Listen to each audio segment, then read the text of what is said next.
जरा सोचिए, 40 साल की बेटी और 37 साल का बाप।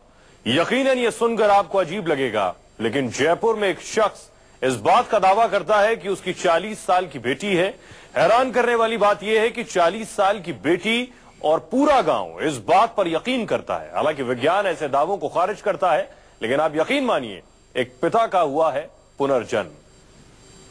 40 साल की बेटी, 37 साल का बाप।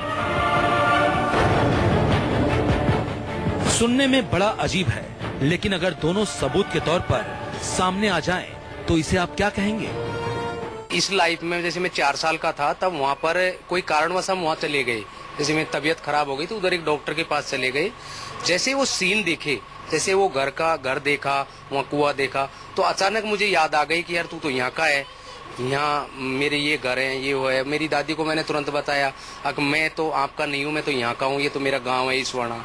ऐसे मुझे याद आई। 37 साल के रमेश चंद मीणा जब 4 साल के थे और अलवर के इसवाना गांव में इन्होंने जैसे ही कदम रखा, उनकी जिंदगी बदल गई। क्योंकि 4 साल का रमेश इस गांव की गली से गुजरने के बाद ही एक बेटी का बाप बन गया। 4 साल की उम्र में ही एक महिला का पति बन गया। एक मेरी बुआ जी थी नते में वहाँ, तो बुआ जी ने हाँ कर ये सही बोल रहा है, ऐसे कैसे मरा है। फिर वो लोग दौड़ के आए तो मैं उनको पहचान लिया। फिर कोई कारणवश वहाँ गए तो वहाँ जाके उन लोगों ने मेरा पूरा जैसे परीक्षा ली, आगे कौन सी जगह है। तो उस टाइम पे जैसे पुराने 4 साल 5 साल बाद का वो बैल थे वहाँ, तो मैंने पहचान लिया ये बैल तो वो है। जैसे ये पेड़ है, इससे मैं गिरा था, तो उन्होंने बोला कि डाली कौन सी है, तो भाई ये डाली तो काट दी है।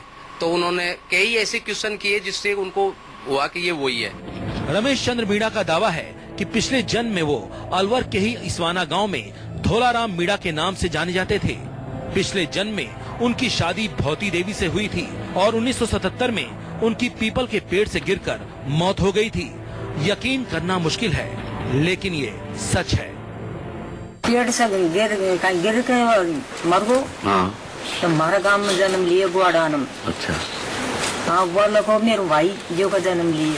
अच्छा। और जब 5 हमारे बेटा की शादी हो गई, जब उजागर बात हुई। रुक रहे हैं ब्रेक के लिए, लेकिन आप कहीं मत जाइएगा। लौट रहे हैं कुछ और बड़ी खबरों के साथ।